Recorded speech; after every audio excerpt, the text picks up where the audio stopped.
How did Destruments get started? Destruments was started around 2003, kind of as a trio jam, just three guys getting together to jam. Myself, Sean Wilson, and Jesse Kramer.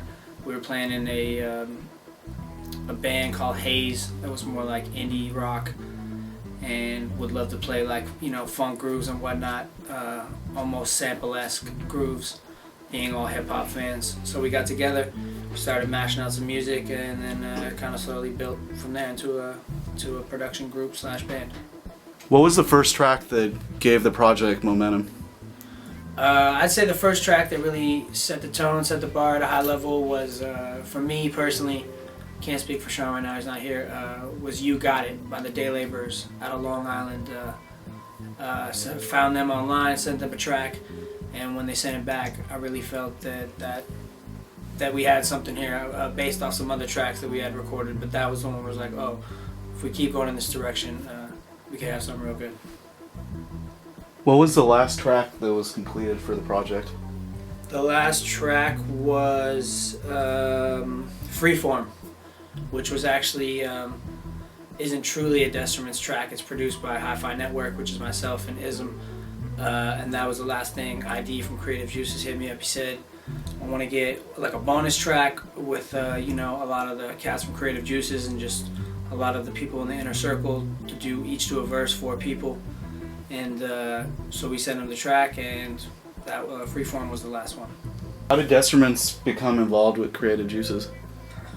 I met Ryan at LIU Brookline campus when I first got to college. Met him within like the first, I think, couple weeks, and we kind of just hit it off real quick. He had his MPC there. I was already making tracks in LA before I went off to school, and you know, so we were just vibing real good. And once we both left that school, which was pretty quick, we just stayed in touch, and we were both, you know, went our own way and had our own path, but always stayed in touch and always did, you know, send music to each other, and it slowly built into working with each other a lot, and now it is what it is today. How far back did Destruments go back with IDE? How far back? Well, I met him in 2000, and we just stayed in touch, and then when Destruments, you know, started doing things in around 2004, the people I was just connected with and doing music with, we were just all involved, and, you know, we're communicating about things. So it goes back to the first question. Sucker, why are you asking me this question? While working with so many different artists and styles of production, what were some of the hardest difficulties putting together such a wide-ranging album? Well, wide-ranging, this album, in my opinion, would be kind of the different styles and avenues we went down with the sounds and vibes of the beats, because this is truly a hip-hop record. 99% of the time, you know, there's a little bit of live music involved and whatnot, but that's always been part of Destruments. I mean, we've always kept it eclectic, but if I look at every record, I do feel like there's a steady theme, at least, and it doesn't go off the road too much. So while we take on a lot of different styles and genres and try and make it sound like one thing, it's pretty consistent because they're all rooted in somewhat soul, you know, jazz, groove-based music. And then, of course, the love for hip-hop and sampling and all that is what opened that door, and it goes on from there. So we could talk about this for a long time, people. That's real. Now that you've worked with some new artists on your album, do you plan on doing any side projects with them after this? No, there's nothing in the works of that. I'm gonna most definitely keep working with Creative Juices and ID, and that's the only thing that's in cement. I would love to work with a lot of these, all these artists on this record. They're all talented in their own way and have a unique sound, but right now it's just take it day by day. That's what's planned. So what equipment do you guys use to make beats? We use a lot of live instruments, live drums or breakbeat samples.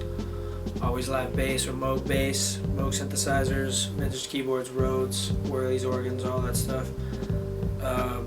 really just across the board, you know, guitars, brass, anything we can get our hands on. And then, of course, we use the MPC when it comes to sequencing some drums. Pro Tools, sometimes we'll chop them up in there. We don't really have a set approach, you know, so it's really those main ingredients right there. What artists do you hope to work with in the future? What artists? That's I don't really have. I mean, anybody who's. I admire so many people in music, hip hop. I guess if I had to say somebody, I would love to work with De La Soul. Really been a fan of theirs for a long time, and really like their style and approach. And that's really the main people I'd say right now. What are some producers that have influenced you over the years?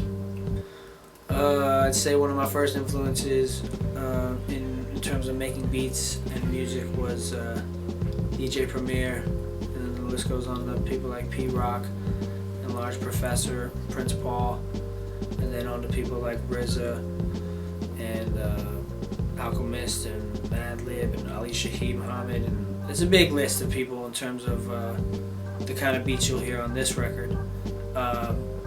Producers in music that aren't hip hop, I could sit here for a long time, so we're not going to go there. But a lot of those names, I'm probably missing some people too. Don't get mad at me out there, because you'll be like, you didn't name this guy. It's like, I don't have a list here in front of me, so it's really hard. But those names, and of course Dilla. I don't know how I could even do that. See, I almost caught myself. Dilla. Gotta say that guy, because it would be wrong not to, because he is a huge influence on all of us. And I feel like I'm missing a couple more people, and I feel bad, but we'll have to figure that out later when I get hate mail. Is there a film score that you would like to remix if you had the chance? I think if I had the chance, I would go for Trouble Man. Personally, I really love that record. I mean, you could have Shaft and Superfly and classic ones like that, but to me, Marvin's Trouble Man, that would be my choice. So it looks like you guys work with a lot of artists on the West Coast and the East Coast. Is there anybody in the South that you'd like to work with? Offhand, what comes to mind is Outkast, Goody Mob, J Electronica, Little Brother. I feel like I'm missing a couple more, but we'll roll with those right now. So when it comes to production, what are the similarities or differences between you and Sean? Well, I don't think there's a huge difference, honestly. We kind of, that's why people like Sean and I, and Sean and Jesse and I, and Adam Willis, who's in the back, who's camera shy. Everybody who's in the circle, why we all work together is because we have, I would never say approach, but you got to work together. So we have the same feel and vibe, and the same goal in terms of the way we want it to sound and how the song should come out.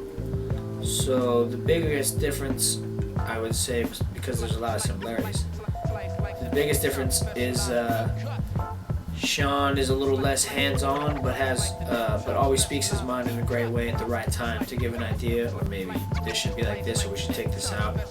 So he's a very good, I guess we could say editor sometimes, or editor or adder. So we'll say that.